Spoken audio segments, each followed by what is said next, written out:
사도신경하심으로 우리의 신앙을 하나님 앞에 고백합니다. 나는 전능하신 아버지 하나님, 천지의 창조주를 믿습니다. 나는 그의 유일하신 아들 우리 주 예수 그리스도를 믿습니다.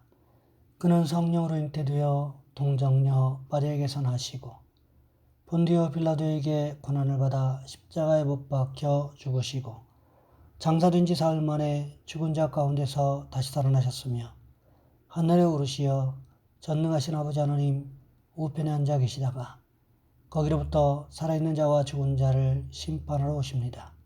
나는 성령을 믿으며 거룩한 공교회와 성도의 교제와 죄를 용서받는 것과 몸의 부활과 영생을 믿습니다. 아멘. 찬송가 421장입니다. 내가 예수 믿고서 죄사함 받아 나의 모든 것 다 변했네. 지금 내가 가는 길 천국길이요 주의 피로 내 죄가 씻겼네. 나의 모든 것 변하고 그 피로 구속받았네. 하나님은 나의 구원 되시오니 내게 정죄함 없겠네. 주님 밝은 빛 되사 어둠에 지니 나의 모든 것 다 변했네. 지금 내가 주 앞에 온전케 됨은 주의 공로를 의지함일세. 나의 모든 것 변하고 그 피로 구속받았네. 하나님은 나의 구원 되시오니 내게 정죄함 없겠네. 내게 성령 임하고 그 크신 사랑 나의 맘에 가득 채우며 모든 공포 내게서 물리치시니 내 맘 항상 주 안에 있겠네. 나의 모든 것 변하고 그 피로 구속받았네. 하나님은 나의 구원 되시오니 내게 정죄함 없겠네. 아멘. 오늘 말씀 요한복음 12장에서 보겠습니다. 요한복음 12장 27절로 33절까지 말씀입니다. 제가 가진 성경은 신약성경 168쪽에 있습니다. 제가 봉독해 드립니다. 지금 내 마음이 괴로우니 무슨 말을 하리요. 아버지여 나를 구원하여 이때를 면하게 하여 주옵소서. 그러나 내가 이를 위하여 이때에 왔나이다. 아버지여 아버지의 이름을 영광스럽게 하옵소서 하시니 이에 하늘에서 소리가 나서 이르되 내가 이미 영광스럽게 하였고 또다시 영광스럽게 하리라 하시니 곁에 서서 들은 무리는 천둥이 울었다고도 하며 또 어떤 이들은 천사가 그에게 말하였다고도 하니 예수께서 대답하여 이르시되 이 소리가 난 것은 나를 위한 것이 아니요 너희를 위한 것이니라. 이제 이 세상에 심판이 이르렀으니 이 세상의 임금이 쫓겨나리라. 내가 땅에서 들리면 모든 사람을 내게로 이끌겠노라 하시니 이렇게 말씀하시면 자기가 어떠한 죽음으로 죽을 것을 보이심이로라. 아멘. 오늘 본문의 말씀을 가지고 예수님의 사명이라는 제목으로 함께 말씀을 살펴보겠습니다. 2012년에 세상을 떠난 강영우 박사님이 계십니다. 15살 때 축구공에 맞아서 갑자기 두 눈이 멀게 되었지요. 홀로 계신 어머니도 충격으로 돌아가셔서 갑자기 고아가 됐습니다. 병원에서 시신경이 다 상해서 앞으로 눈을 뜰 수가 없습니다. 이런 판정을 받고 충격에 어머니가 세상을 떠나고 남은 혈육이라고는 누나밖에 없었습니다. 그런데 어디서 들리는 소식에 의하면 불광동 가면 병 고치는 분이 있다더라. 그래서 누이의 손을 이끌려서 불광동 천막교회 가서 조용기 목사님의 기도를 받은 거예요. 조용기 목사님이 그때를 이렇게 말씀하셨습니다.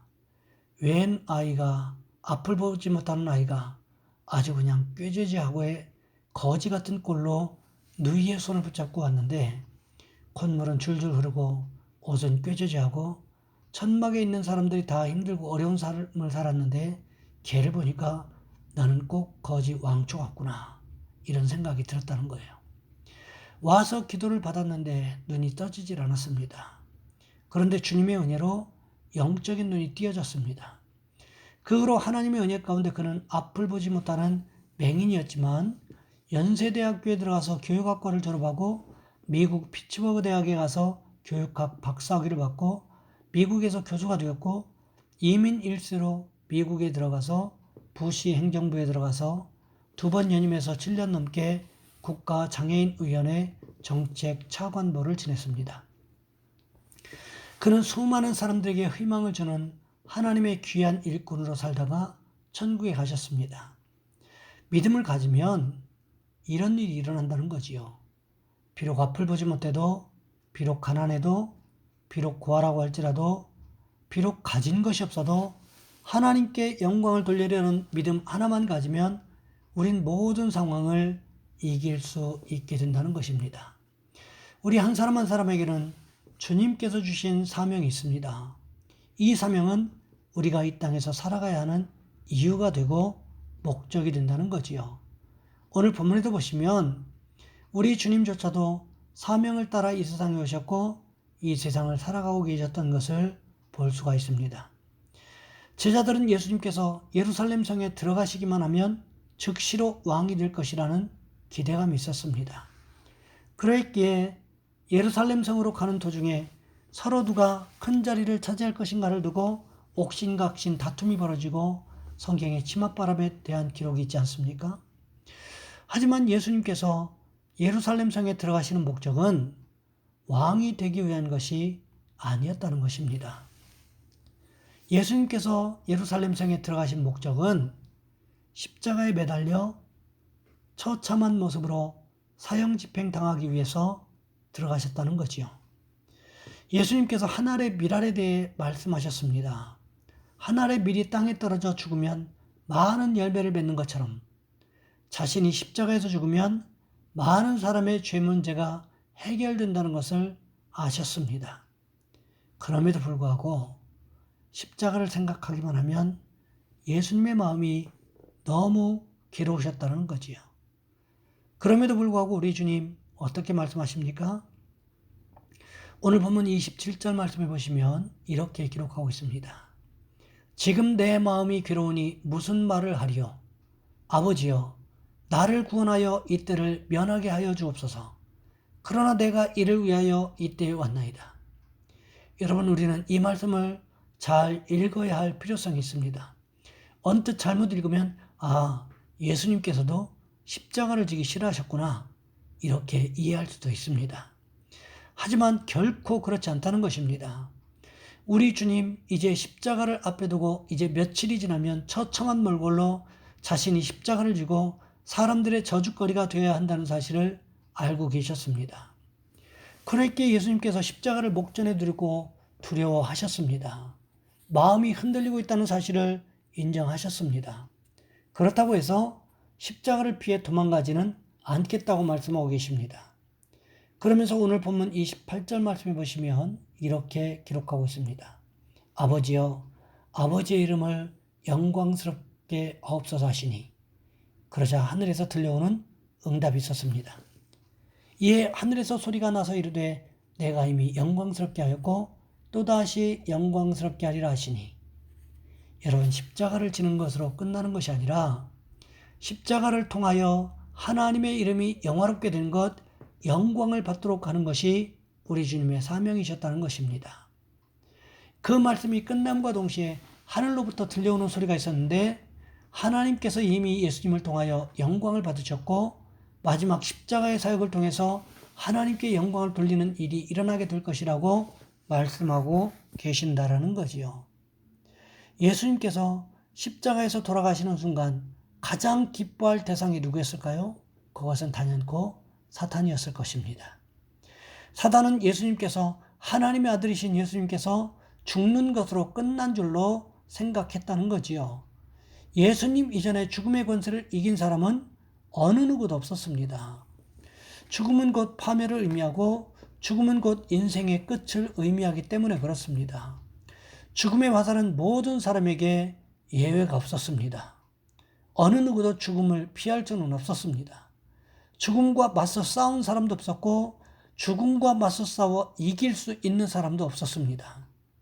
그러기에 사탄은 예수님을 십자가에 못 박아 죽이는 것으로 자신이 최종적으로 승리할 것이라고 착각하고 있었다는 것입니다. 하지만 하나님의 목적은 사단의 승리가 아니었다라는 거지요. 오늘 보면 31절부터 33절 말씀해 보시면 이렇게 기록하고 있습니다.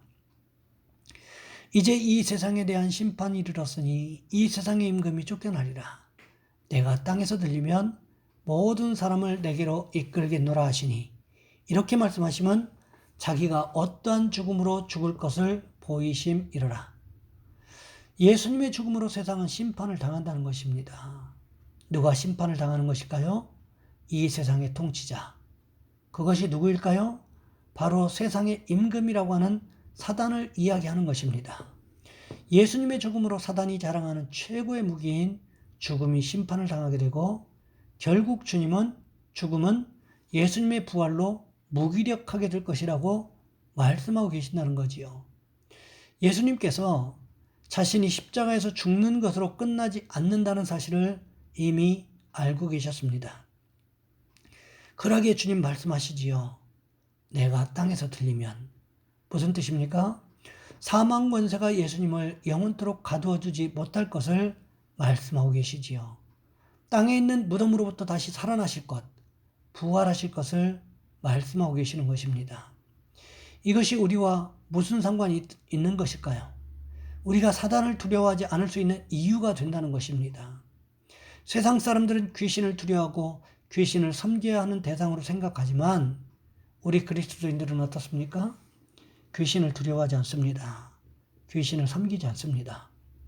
오직 사단의 사망 권세를 이기신 우리 주님, 예수님을 찬양하고 예수님께 영광을 돌리는 모습으로 살아가야 한다는 것입니다.